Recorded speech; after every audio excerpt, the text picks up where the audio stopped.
E começa hoje o nosso HBP Cast, nosso primeiro episódio com meu querido Flávio Rubira. Eu sou a Alessandra Escatena e a nossa convidada de hoje é Juliana Bento, ela que é enfermeira, coordenadora da UTI adulto do Hospital Beneficência Portuguesa de São Caetano do Sul. Tudo bem, Ju? Tudo bem, é um prazer, Ale, te rever, é um prazer estar aqui para falar da nossa realidade, do hospital, da nossa assistência. Maravilha. Tô adorando. Que bom, fico feliz. Tudo bem, Flávio? Ótimo, muito bom ter você aqui, Alessandra. Tá com a gente, a Juliana também, uma querida enfermeira coordenadora da nossa UTI, que auxilia muito os nossos pacientes aí. E a primeira pergunta é, por que enfermagem e por que a UTI, Ju? A enfermagem, eu sempre gostei da área da saúde. No começo fiquei um pouco perdida em qual área ir, mas eu sempre me identifiquei com o cuidado. Eu amo ser enfermeira, amo conversar com os pacientes, participar da rotina. E a UTI, porque a minha primeira oportunidade foi na UTI e a minha segunda foi na emergência. Então eu sempre trabalhei em unidade crítica. E eu amo.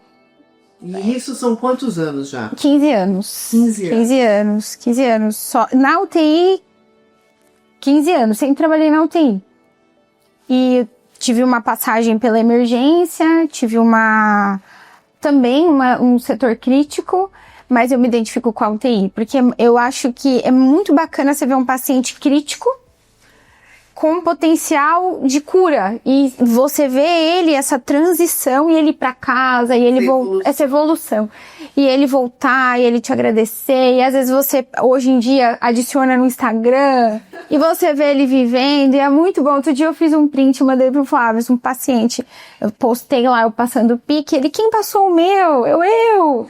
Então, eu acho isso muito gratificante na nossa profissão. E posso dar uma opinião minha, né? Eu vejo técnicos de enfermagem, enfermeiros, para mim, assim, é claro que toda profissão, Flávio e Ju, temos que ter amor, né? Temos que ter alegria, mas eu vejo que na área de vocês, o amor tem que estar assim, o amor ao próximo tem que estar assim, à flor da pele. No alto nível. A enfermagem em si é a que tem mais amor que eu vejo pela profissão. 100% pela profissão, 100% ao cuidado, ao paciente. Aí depois vem as outras situações, mas ela começa na enfermagem pelo amor ao próximo. Eu acho que esse é o ponto-chave. E muitas vezes é o profissional menos reconhecido de toda a estrutura, né? Essa é uma das penalidades aí, e, inclusive dentro da enfermagem, eles atuam em diversos setores. E tem aquele setor da enfermagem que ele é crítico e que ele não é assistencial. Esse nunca recebe um elogio no paciente, né? Então assim, a Ju comentou que ela recebe elogio, cartinha, bombom, chocolate, né? Agora me adiciona, me chama na live. Tem um paciente super grave, ele me chama pra live, às vezes eu falo, gente, eu não posso entrar na live. Mas ela tá no assistencial. Sim. E aí vamos pensar, por exemplo, uma enfermeira que ela tá numa central de material, que ela prepara todo o instrumental para uma cirurgia de alta complexidade. O paciente nem sabe quem é. E é tão importante quanto, né? É um setor super importante dentro do hospital. E a enfermagem que também protagoniza, né, essa rotina. Com certeza. Ô Ju, e assim, como que você vê que tá a parte assistencial da enfermagem hoje, comparado com 10 anos atrás? O que nós evoluímos? Não só na nossa instituição, mas na parte assistencial como um todo, na parte de humanização. O que você vê de evolução desses 10 anos? Eu acho que a tecnologia, ela revolucionou o tratamento nas unidades de terapia intensiva e em vários setores do hospital. Com diagnósticos mais precisos, precoce, e tratamentos mais eficazes e coesos.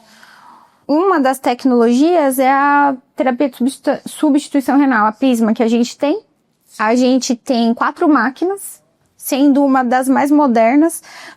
principalmente no Covid, a gente quase não desligava. Nós tivemos a primeira máquina ali, na época do Covid, a gente não tinha, antes do Covid a gente não tinha as máquinas, né, a Prisma. Eu acho que a gente estava em processo de treinamento. Isso. E aí, nós tivemos a primeira máquina, que é a Prismax, A Prismax. que é a evolução dessas máquinas de diálise contínua Contínua. do Brasil. Do Brasil. Eu acho que no ABC nós fomos o primeiro. Eu me recordo. No ABC.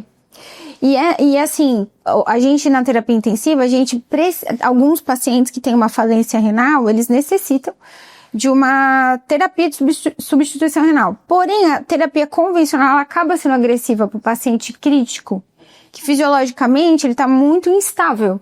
Então, a gente não consegue filtrar o sangue num curto período de tempo. Sim. E com esse equipamento, que a gente tem 4 máquinas, a gente consegue fazer perto do fisiológico.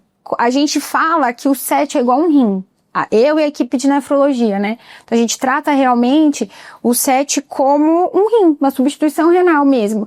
Então o paciente consegue fazer a diálise, a gente filtrar o sangue, drenar as escórias nessa máquina. E o paciente se mantém estável. Então, eu acho que é um grande avanço tecnológico na nossa instituição também, que não são todas as instituições que têm essa tecnologia e conseguem entregar esse tratamento para o doente crítico, né? Nós mesmo, quando a gente começou a tocar, a gente não conseguia desligar os equipamentos, né? Eu mesma, ligava um, ligava outro. O Flávio até pensou a gente conseguir mais equipamentos. Então, eu acho que a tecnologia para o doente, ela revolucionou o tratamento. A Prisma é a gente também tem o PIC, né, que dentro de uma década, eu acho que a gente começou a padronizar em 2016, todo paciente que internar, em algum momento do hospital, ele vai ter um acesso, sempre, dentro do PS, para fazer um exame de imagem, só que nem todos precisam do mesmo acesso, às vezes precisam de um acesso mais específico, né, então a gente também tem essa tecnologia, que é um acesso central de inserção periférica. Só que o nosso, ele é power, então ele aguenta pressões, então ele transita pelo hospital com esse único catéter. Ele consegue fazer um exame de imagem, não precisa assim... Ficar vários dias com o mesmo catéter, isso você consegue entregar uma qualidade na assistência. Às vezes o paciente volta e fala assim, Ju, mas eu não quero aquele aqui, eu quero aquele aqui. O PIC, ele pede, o paciente vem pra nós e pede. Eu até contei uma vez, acho que eu contei numa situação que eu fui visitar uma amiga minha médica, e como a gente fala muito de acessos, a gente acaba dividindo com os profissionais. Eu fui visitar ela tinha ido ganhar neném, ela falou assim, Juliana, olha o meu acesso, me furaram inteiro. Então, qual foi a experiência dela? Né? A experiência dela foi ruim, porque assim, ela, além de ganhar múltiplas punções, é dor, né?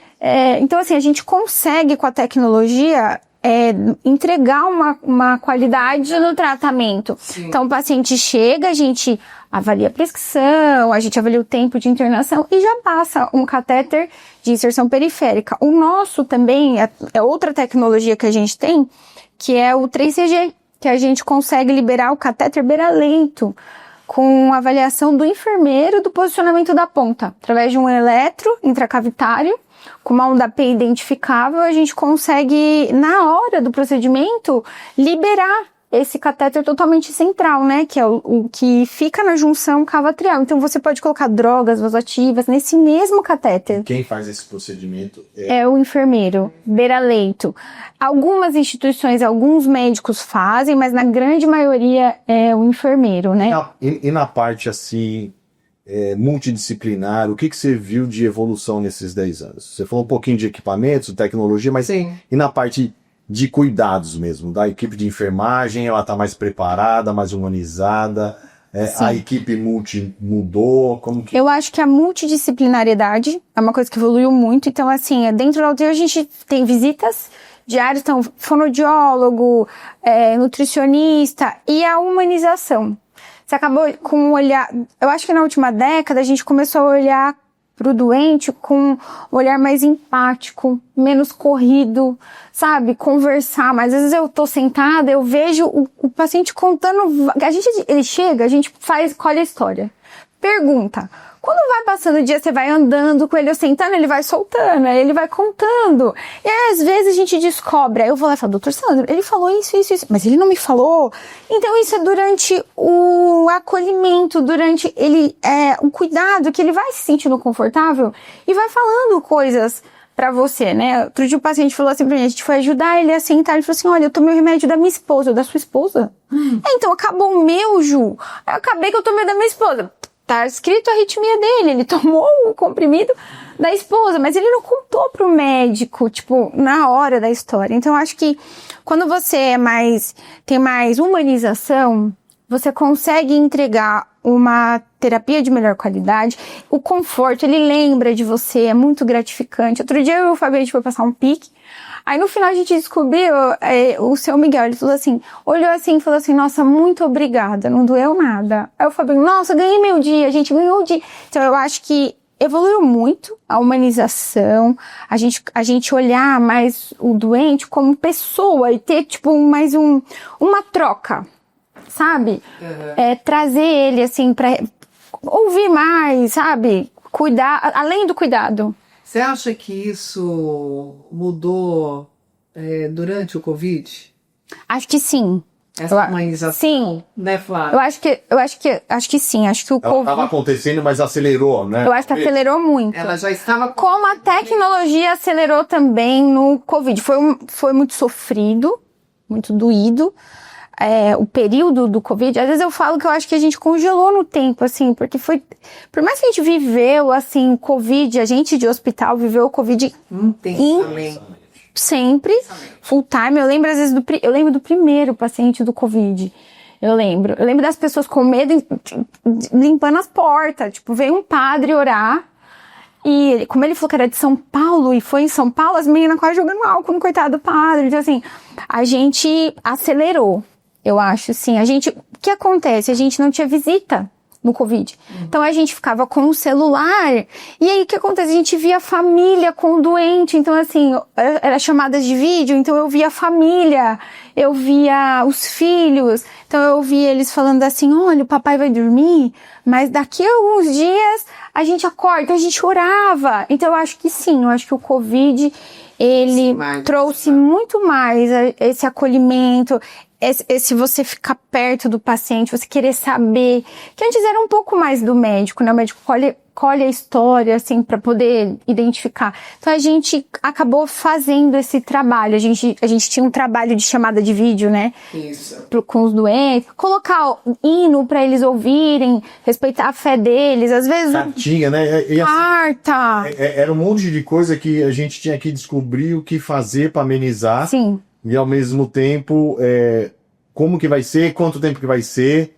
Eram pessoas que não tinham outras doenças, de repente estavam lá na UTI. Exato. Pessoas de diversas idades, não era só pessoa... Jovem, idoso... Então, assim, mudou tudo muito, muito rápido. Muito rápido. Então, assim, a gente não tinha a premissa de liberar celular na UTI, né, Ju? Até então, não existia isso. E de repente, exato, é uma coisa que mudou muito também.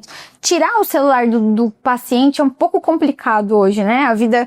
Então, assim, aí às vezes eles. Está ali. Sim, às vezes eles estão com o celular, Ju, vem aqui ver minha mãe. Aí sua mãe, vem ver. Aí a gente vai lá ver a mãe. Então, assim, isso mudou também. Não deixa de ser uma tecnologia, né? O celular, às vezes a gente fala assim, um paciente tá de frente pro outro, às vezes, assim, a gente fala assim, olha, não pode filmar, Juju, pode deixar. Então, assim, eu acho que o Covid fez também essa evolução. Eu posso dizer rapidamente aqui o meu testemunho. A Ju eu já conheço desde a época do Covid, né? Ela cuidou do Rogério na UTI. Sim.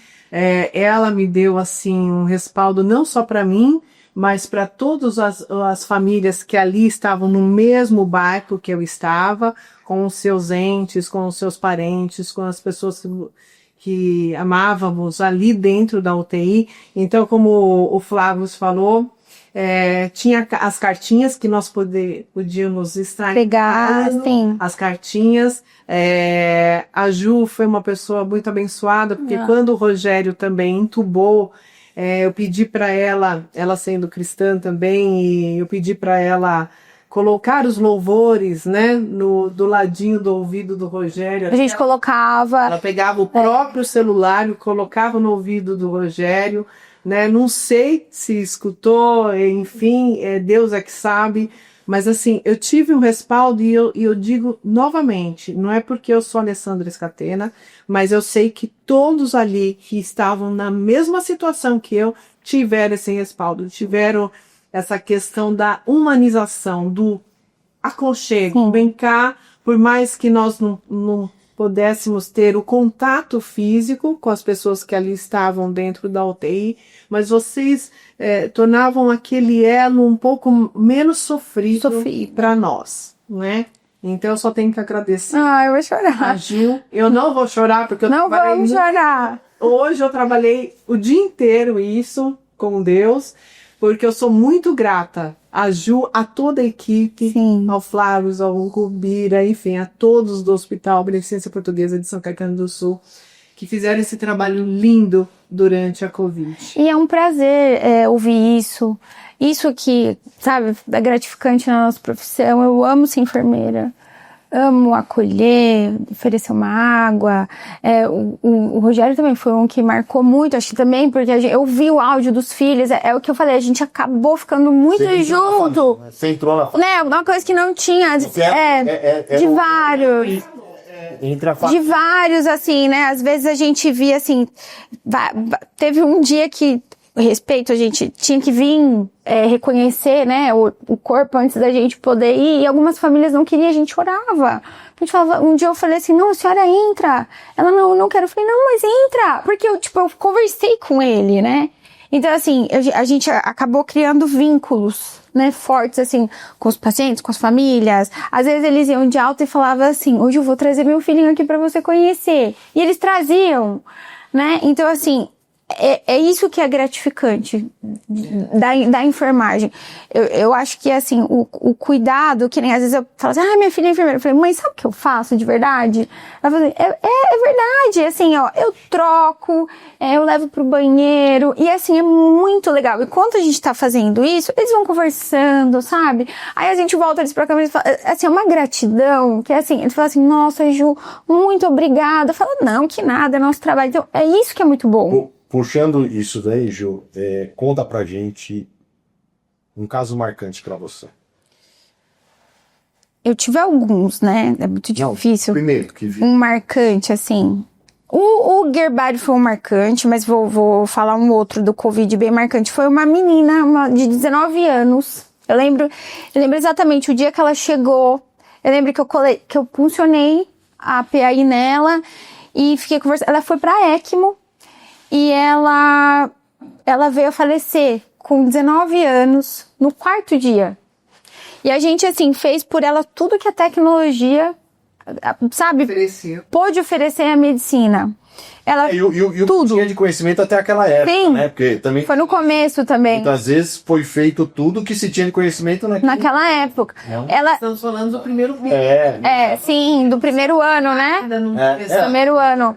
E no primeiro ano, eu lembro que tem a filha da doutora Fátima, que ela estuda, ela trabalha no Einstein, e elas pedindo pra gente, tipo assim, uma troca de vários grandes hospitais perguntando, o que vocês estão fazendo aí? Porque, tipo, ninguém sabia realmente nada. Tem uma amiga do Santa Catarina, ela, Ju, o que vocês estão fazendo aí? Ela, manda pra mim que eu mando pra você. Então, assim, foi, eu acho também, pela idade também, 19 anos. E eu lembro que eu conversando com ela na hora de passar os catéteres, ela ficou com o PIC, ela ficou na ECMO, que é alta tecnologia, e inclusive no Covid, foi uma das maiores tecnologias que a gente também pôde usar. Sim. E ela não resistiu. Então também foi um caso que me marcou também, na pandemia. É isso aí. Nossa, quanta experiência, né? Que mulher incrível. Imagina. Você, como toda a sua equipe. Obrigada. Né? E agora, Flávio? Nós vamos... É o quadro Mitos e Verdades com Bento. Vamos lá. Você começa aí? Vamos lá. Vamos lá. Juliana, o enfermeiro na UTI apenas executa ordens médicas? Mito. Mito, a gente tem raciocínio clínico, a gente assiste o paciente. Na verdade, quem assiste o paciente é a enfermagem. Então, a gente faz sinais vitais, a gente oferece as alimentações e nesse momento a gente está assistindo. Então, a gente tem que ter um raciocínio clínico com o paciente. Tá? Às vezes ele está de um jeito de manhã, estável hemodinamicamente, e de repente à tarde ele muda. Então, mito. Ô Ju, trabalhar na UTI é só cuidar de máquinas? Jamais, mito.